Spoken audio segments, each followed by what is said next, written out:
Cancer healer centre, a new beginning. महाराष्ट्राची लोकप्रिय वृत्तवाहिनी आता डीडी फ्री डिशवर आजपासून डीडी फ्री डिशच्या प्रेक्षकांना TV9 मराठी 68 क्रमांकावर पाहता येणार। खोक्या प्रकरणात विलन ठरवून माझ्या खुनाचा कट होता, खोक्या हरणांना मारून त्यांचं मांस सुरेश धस यांना पुरवतो असं सांगून बिश्नोई गँगच्या काही लोकांना मुंबईमध्ये आणण्यात आलं होतं। सुरेश धस यांचा खळबळजनक दावा। खोक्याच्या आडून बिश्नोई समाजापर्यंत जाण्यामागे कुणाचं डोकं, चौकशी करण्याची धसांची मागणी। गटाबाबत सर्व माहिती मुख्यमंत्री फडणवीसांना देणार, तर आपल्याला मारण्याचा अजूनही प्लॅन सुरू, धसांचा आरोप। सुरेश धस यांच्याकडून सहानुभूती मिळवण्याचा प्रयत्न, खोक्या हरणाचा मांस धसांना द्यायचा असं स्थानिकांचंच म्हणणं। टीपी मुंडेंचा सुरेश धसांवर निशाणा। सुरेश धस यांना फसवलं जातंय। हरिण आमचं देव, आम्ही कधी मारलं नाही। घरी सापडलेलं मांस हे रानडुक्कर आणि बकऱ्याचं होतं। खोक्या भोसलेची पत्नी तेजू भोसलेकडून स्पष्ट। धनंजय मुंडे पंकजा मुंडेंच्या फाईल घेऊन माझ्याकडे आले होते, पण मी पंकजा मुंडेंच्या विरोधात लढण्यास नकार दिला। अंजली दमानिया यांचा गौप्यस्फोट। धनंजय मुंडेंचे निकटवर्तीय राजेंद्र घनवट यांच्याकडून 11 शेतकऱ्यांची फसवणूक, 20 कोटींच्या जमिनींची 8 लाखात व्यवहार केला।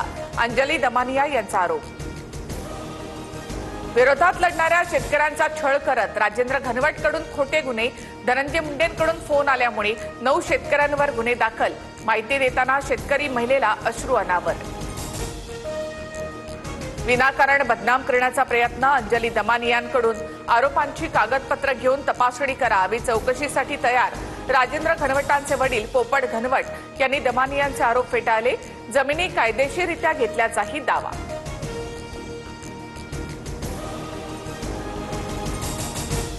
दोन कंपनीच्या संचालकपदी राजश्री मुंडे आणि राजेंद्र घनवट।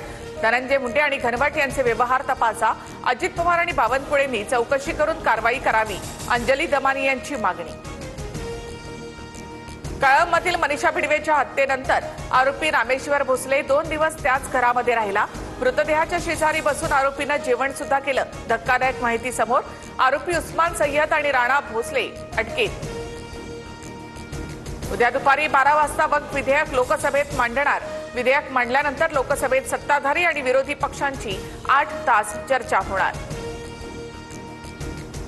उद्या उद्धव ठाकरेंची सेना बाळासाहेबांचा विचार राखणार की राहुल गांधींच्या पावलावर पाऊल ठेवून तुष्टीकरण करणार, बघूया। वक्फ विधेयक सादर होण्याच्या पार्श्वभूमीवर फडणवीसांचा ट्विट। प्रशांत कोरटकरचा जामीन अर्ज कोल्हापूर न्यायालयाने फेटाळला। महापुरुषांबाबत आक्षेपार्ह वक्तव्याप्रकरणी कोरटकर सध्या पोलीस कोठडीत। अदानी समूहाने देवनार डम्पिंग ग्राउंडची जागा स्वच्छ करून मागितली, याचं मुंबई पालिकेवर ओझं, म्हणून अदानींना मदत करण्यासाठी सरकारने घनकचरा टॅक्स लावला। आदित्य ठाकरेंचा गंभीर आरोप। राज्यातील अनेक भागांमध्ये ढगाळ वातावरण, कोकण किनारपट्टीला येलो, तर जळगाव, नाशिक, अहिल्यानगरला ऑरेंज अलर्ट जारी। कोल्हापुरात गारांचा पाऊस, सातारा, जालना, संभाजीनगरमध्ये गारपिटीची शक्यता। जेजुरी गडावरील भंडाऱ्यामध्ये भेसळ, भाविकांच्या आरोग्यासह जेजुरी गडालाही धोका। भंडाऱ्यातील भेसळ रोखण्याची माजी प्रमुख विश्वस्तांची मागणी। जेजुरीच्या माजी विश्वस्तांच्या म्हणण्याप्रमाणे दगडाची आधीपासून झीज होते, याचा परिणाम माणसांवर होतोय का याची योग्य तपासणी करू। अन्न औषध प्रशासन मंत्री नरहरी झिरवाळ यांची प्रतिक्रिया। Cancer healer centre, a new beginning.